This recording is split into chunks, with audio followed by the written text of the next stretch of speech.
ये foundational skills कौन सी है? Literacy and numeracy.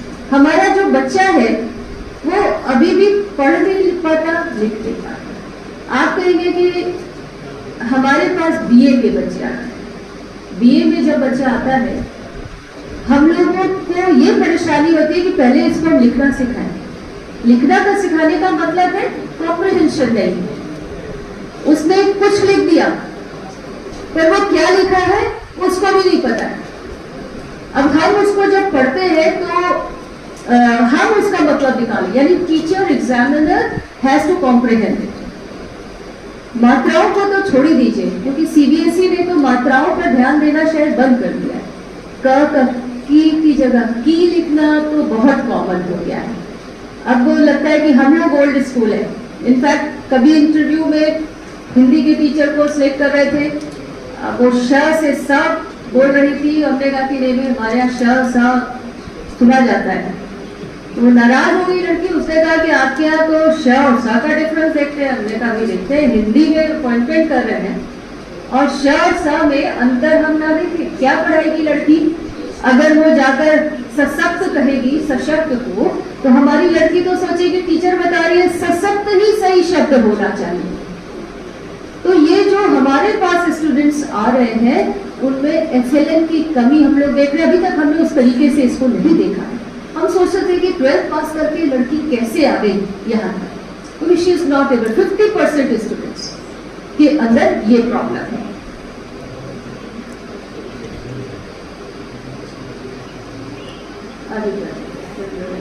इसके बारे में आपको पता ही है, teaching should be inclusive, integrating, enjoyable.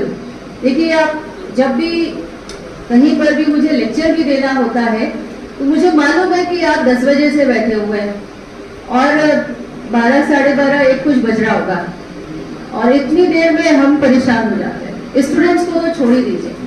It should be enjoyable, जहां पर आप हमारे साथ बात करें।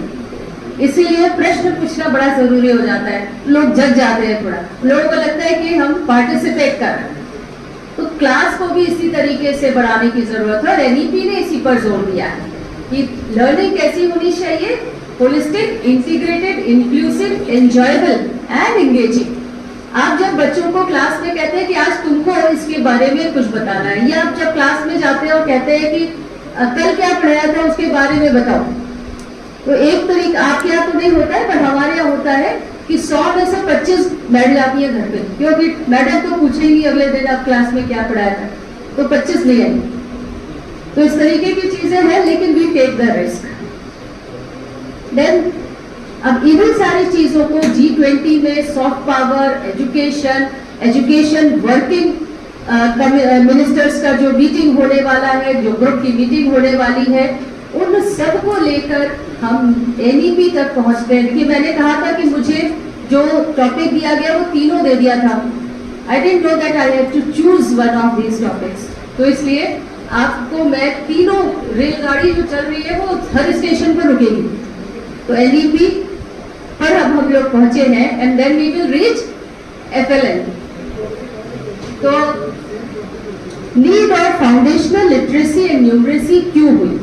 मैं देख रही थी कि एनसीईआरटी ने एक स्टडी कराई, उसमें उन्होंने ये देखा कि more than 50% of the students were low on learning levels.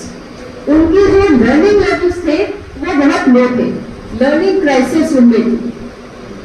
Increased drop out rate, आपको मालूम है कि बहुत सारे बच्चे 8वीं के बाद नहीं पढ़ते, फिर उसके बाद 10th में ड्रॉप आउट रेट, 12th में और बीए में आकर एडमिशन ले लिया। हमारे यहाँ बहुत प्रॉब्लम होती है, हमने एडमिशन दे दिया, उसमें फीस जमा कर दी, उसके बाद वो एग्जाम फॉर्म नहीं भरती है। तो हमें 2 डेटा बनाने पड़ते हैं। एक डेटा वो जो बीएचयू में देता है कि एडमिटेड स्टूडेंट्स, उसमें 100 लड़कियां मान लीजिए भर्ती हो गई बीए में। उसके बाद हमें निकालना पड़ता है कितनी लड़कियों ने एग्जाम फॉर्म भरा, वो 85 हो जाता है। इस पर अभी ड्रॉप आउट रेट बढ़ा है, तो ये हमारे लिए भी बहुत मुश्किल होता है। तो you can see that the drop out rate is not only at primary level but also at higher education level. After taking admission students drop out. तो इंक्रीज जो ड्रॉप आउट रेट है उसको कम करना बहुत जरूरी है अगर हमें G20 के या UN के हमारे जो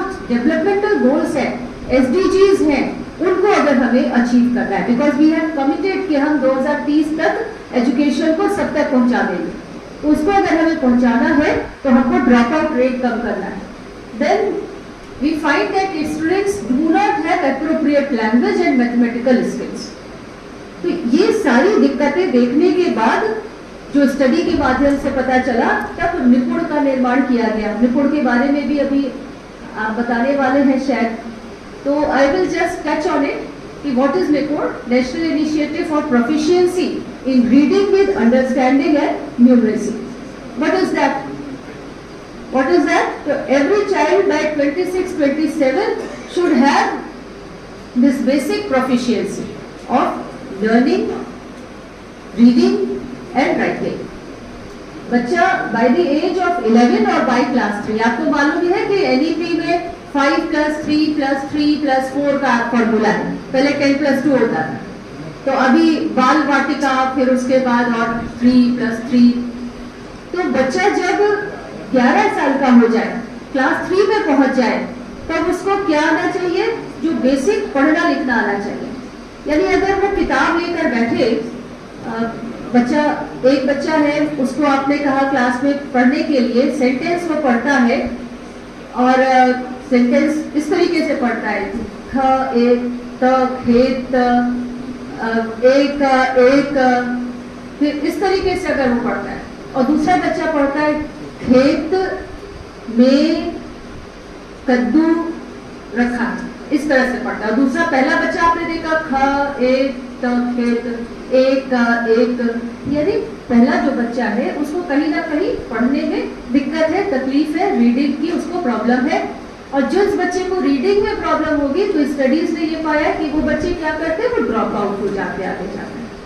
उनको वो पढ़ नहीं पाते हैं, एक भय होता है, पढ़ने का भय सबको होता है, एग्जाम का भय सबको होता है, वो बच्चा ड्रॉप आउट कर जाता है. तो every child by the age of 11 और by class 3 should be able to read and write, should be able to comprehend. जैसे अभी सर कह रहे थे कि अगर 71 लिखा है, 71 लिखा है, 7 और 1 लिखा है, तो बच्चे को उसको कॉम्प्रिहेंड करना आना चाहिए कि वाई 71 और 17 में क्या अंतर है. तो नंबर्स को जब तक हम कॉम्प्रिहेंड नहीं करेंगे, हम न्यूमरेसी स्किल को नहीं हासिल कर पाएंगे. तो he should have a clear sense of numbers, write, learn basic life skills. इतनी चीजें आनी चाहिए. अभी जब हम primary school, pre primary school में देखते हैं, तो वहां बच्चों को ये जो बेसिक लाइफ स्किल्स है वो सिखाई जाती है. बेसिक लाइफ स्किल्स का मतलब क्या है, आप बता सकते हैं बेहतर? बच्चा, जो छोटा बच्चा है, जब वो स्कूल जाना शुरू करता है, तो मॉन्टेसरी लेवल में जब वो होता है, तो उसको पढ़ाते कम है, उसको ज्यादा ये सिखाया जाता है कंसंट्रेशन. कंसंट्रेशन के लिए जैसे क्या करते हैं कि एक ग्लास से दूसरे ग्लास में पानी डालो, या बटन अपने बंद करना, या शू लेसेस को बांधना, तो उससे बच्चे की जो फिंगर्स है, जो उसका दिमाग है, वो कंसंट्रेशन को डेवलप करता है. तो हमारे एजुकेशन सिस्टम में इस तरीके के जो बेसिक लाइफ स्किल्स हैं, उन पर जोर दिया जाना जरूरी है. जब बच्चा, पहले जमाना था जब गुरुकुल में रहते थे, तो उसको सब काम अपने आप करने पड़ते थे. वो राजा का बच्चा हो चाहे जिसका भी बच्चा हो, उसे गुरुकुल में रहना है. गुरुकुल में सब एक बराबर होते थे, कृष्ण हो या सुदामा हो, सब एक बराबर.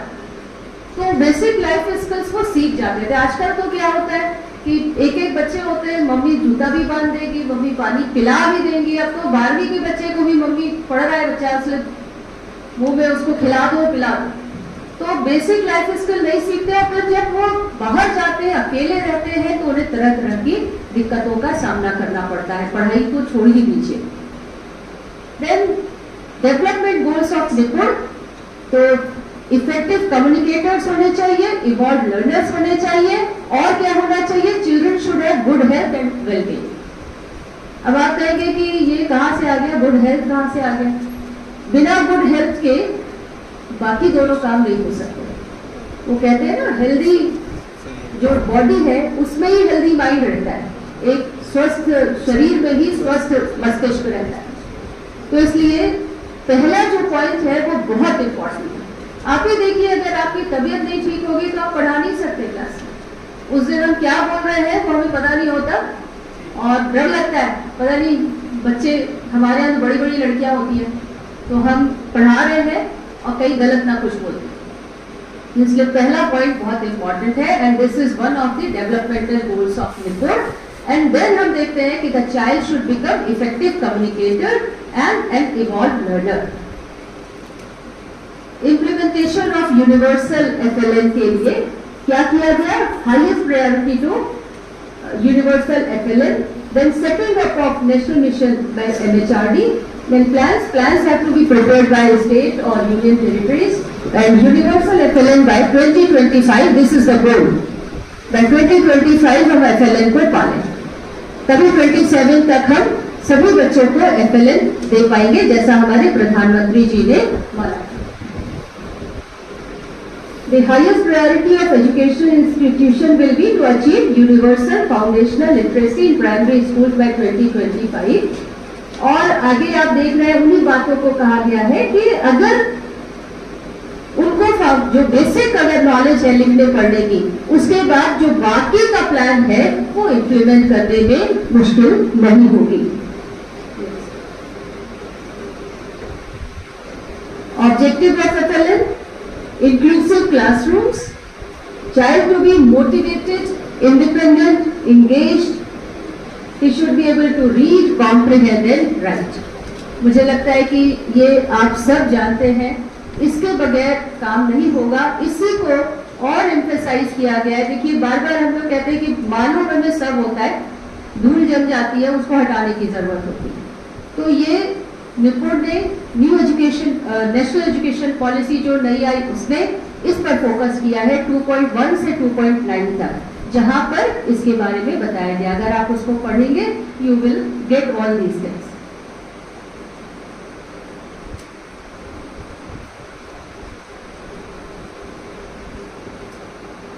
Then foundational literacy and numeracy, ये तो आपको अभी हम लोगों ने बात करी कि recognizing the primacy of early education।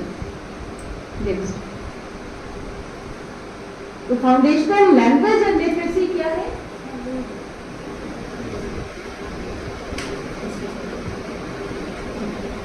तो फाउंडेशनल लैंग्वेज एंड लिटरेसी के लिए क्या कहा गया है FLN के अंदर? Oral language development. बच्चे की जो ओरल लैंग्वेज है, जब वो पढ़ेगा, किताब पढ़ेगा, तब उसका वोकैबुलरी बढ़ेगी और ओरल लैंग्वेज डेवलपमेंट होगा। इसके अलावा वो डिकोड कर पाए, साउंड्स एंड सिंबल्स को डिकोड करना उसको आना चाहिए। लिसनिंग एंड स्पीकिंग कॉम्प्रिहेंशन जिसको हम नाम देते हैं। देन रीडिंग फ्लुएंसी, जो भी हम लोगों ने उदाहरण देखा कि हम कैसे पढ़ रहे हैं, बच्चा किस तरीके से रीडिंग कर रहा है।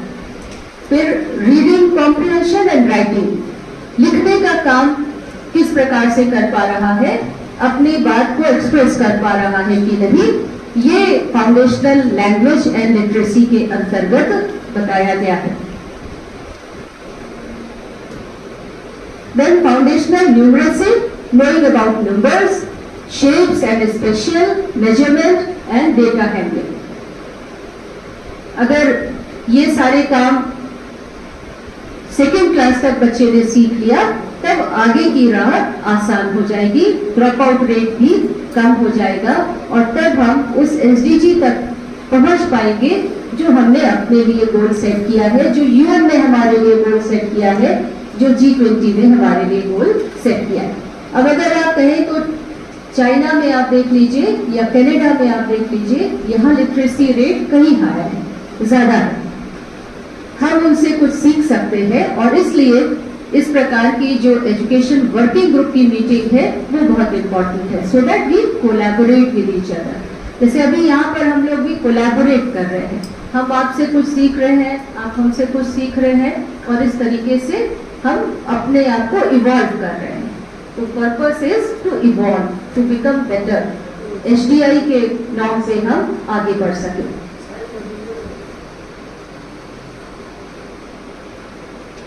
अगर integration of literacy and numeracy हो जाएगा तब बच्चे के लिए आसान हो जाएगा मैथमेटिक्स को लैंग्वेज में यूज करना और लैंग्वेज को मैथमेटिक्स में यूज करना।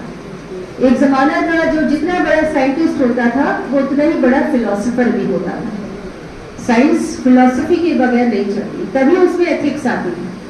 आज हमने क्या कर दिया है, साइंस को अलग कर दिया है, सोशल साइंस बना दिया है, आर्ट्स बना दिया है। ये कोई सिग्नल तो नहीं है ना कि नहीं सिग्नल नहीं है, आप इतना कोशिश कर रही हैं नहीं वो तो ठीक है, लेकिन कभी कभी ऐसी चीजें भेजी जाती हैं कि भाई हो गया, काफी टाइम ले गया आपने। आई डोंट नो, वो तो पांडे जी ने कहा ही कि प्रिंसिपल लोगों की तो आदत होती है, और वो भी ऊपर से टीचर अगर हो तब तो क्लास में 1 घंटा बोलने की आदत होती है, और कभी कभी 2 क्लास लगातार भी होते हैं, तो डरिए मत।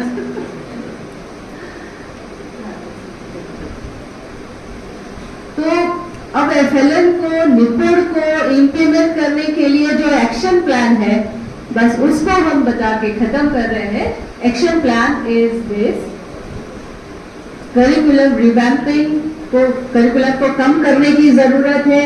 देन पेडागोजिकल इनोवेशंस, हमको पढ़ाने के लिए एक्सपीरियंशियल लर्निंग की बच्चों को जरूरत होती है। हमें बच्चों को पढ़ाने के लिए आज टेक्नोलॉजी का इस्तेमाल करना, उनको इन्वॉल्व करना, हैंड्स ऑन एक्टिविटीज, इस तरीके से हमें उन्हें पढ़ाना है। स्टोरी टेलिंग के माध्यम से पढ़ाना है। स्टोरी टेलिंग का मतलब क्या हुआ, जैसे पंचतंत्र की कहानियां हैं, जातक कथाएं हैं, उनको सुनाकर। आपको मालूम है पंचतंत्र की कहानियां क्यों लिखी गई थी? पंचतंत्र की कहानियां कौटिल्य के अर्थशास्त्र से प्रेरित है। जब कौटिल्य का जो अर्थशास्त्र है वो एक हैंडबुक है, कह सकते हैं, रूलर्स के लिए, जो किसी भी किंग के लिए, नॉट ओनली फॉर चंद्रगुप्त। तो आगे बहुत जब समय बीत गया and Kautilya was almost forgotten, और तब उसके बाद लगभग 500 सालों के बाद, अशोक के बाद, तो हम लोग कौटिल्य को भूल गए थे और अर्थशास्त्र भी गायब हो गया। तो एक राजा को अपने बच्चे, उसके बहुत शैतान थे, तो उन राजकुमारों को कैसे शासन के बारे में पढ़ाया जाए, तो उसने विष्णुदत्त शर्मा से जब ये बात कही तो उन्होंने कहानी के रूप में, आप देखिए पंचतंत्र में क्या है, जानवरों के माध्यम से न्याय, शासन, ये सारी चीजें सिखाई जाती है। तो ऐसी कहानियां जिनके माध्यम से बच्चे कुछ लर्न करें, उनको सुनाकर, तो that will be very entertaining also, engaging also, उनके जरिए से हम बच्चों को सिखा सकते हैं। Then restructuring of teacher education programs, as somebody was saying that lot of emphasis is given on teachers training also, on the betterment of teachers in National Education Policy 2020. Revisiting assessments, assessment, आपको मालूम है कि आजकल assessment का मतलब अब ये नहीं रह गया है कि आखिर में 100 नंबर का इम्तिहान ले लिया बस फाइनल हो गया। यानी समेटिव एग्जाम पे जो बहुत जिनकी हाई एक स्टेक होता है, उसकी जगह हम लो स्टेक एग्जाम्स को, फॉर्मेटिव एग्जाम्स पर जोर देते हैं, एडेप्टिव एग्जाम्स पर जोर देते हैं। एडेप्टिव असेसमेंट भी आप लोग करते ही होंगे। एडेप्टिव, फॉर्मेटिव असेसमेंट पर जोर दिया जाता है, न कि समेटिव। अब हमारे यूनिवर्सिटी सिस्टम में भी, सेमेस्टर सिस्टम के अंदर भी इसी तरीके की चीजों को अपनाया जा रहा है। तो नेक्स्ट स्लाइड्स जो है वो इसी बारे में है, जो करिकुलम को कम करने से क्रिटिकल थिंकिंग होगी। देखिए अभी आप देखते हैं कि हमारे स्टूडेंट्स अपने दिमाग से कुछ नहीं लिखते हैं, वो बस जो उन्होंने पढ़ा, यहाँ तक कि कभी कभी वो उस किताब का जो रेफरेंस है वो भी लिख देते हैं। इबिट में जो थीसिस में इबिट भी लिख देते हैं और इतना कॉपी करते हैं। अब मैं आपको एक किस्सा बताऊं छोटा सा। हमारे यहाँ फॉर्म भरना था प्रमोशन का, तो हमारे टीचर ने किसी का फॉर्म देखकर लिखा, तो उन्होंने इंग्लिश का होते हुए अपने आप को होम साइज लिख दिया। मैं कह रही होम साइज का कैसे हो ये, तो पता चला फॉर्म कॉपी करा और उसके बाद उसमें लिख दिया होम साइज। तो बच्चे भी नहीं करते हैं, टीचर्स भी कर जाते हैं, और इसलिए हमको क्रिटिकल थिंकिंग की जरूरत है। अपने आप सोचें, एनालाइज करें और तब लिखें। इंक्वायरी बेस्ड, पूछते ही नहीं थे हम लोग, तो वो वाले बच्चे थे क्लास में जो पूछते नहीं थे, टीचर जिसे डरते वाले बच्चे थे। हमें इंक्वायरी बेस्ड एजुकेशन सिस्टम चाहिए, discussion based, discovery based, analysis based. तो ये जब हम करिकुलम में चेंज करें तो इन सारी चीजों पर ध्यान देना होगा। इसके बारे में हम लोगों ने बात की ही, बाल वाटिका के बारे में। Next, peer tutoring. Peer tutoring is extremely important. जैसे अभी आज हम लोग ये पीयर ट्यूटरिंग ही कर रहे हैं, एक तरीके से बात कर रहे हैं, वैसे ही बच्चों को भी मेंटरिंग जैसे आजकल बहुत इम्पोर्टेंट हो गया है। एक इंस्टीट्यूशन दूसरे को मेंटर करता है, उसी तरीके से बच्चों के लिए भी विदेशों में तो ये बहुत कॉमन कॉन्सेप्ट है कि एक बच्चा दूसरे बच्चे को पढ़ा रहा है। पढ़ाने से क्या होता है, वो भी सीखता है, और पढ़ने वाला है। Then we know that several resources are to be given. Open जो e-resources हैं वो हमें बच्चों को अवेलेबल करानी है। ये दीक्षा, ई-पाठशाला, NROER, ये सभी डिजिटल लाइब्रेरीज, ये सब आजकल अवेलेबल है। इनफ्लिपनेट वगैरह जो हम अपने इस पे देखते हैं, स्वयं पोर्टल है जहाँ से स्टूडेंट्स बहुत सारे पेपर्स पढ़ के अपने क्रेडिट्स को पूरा कर सकते हैं।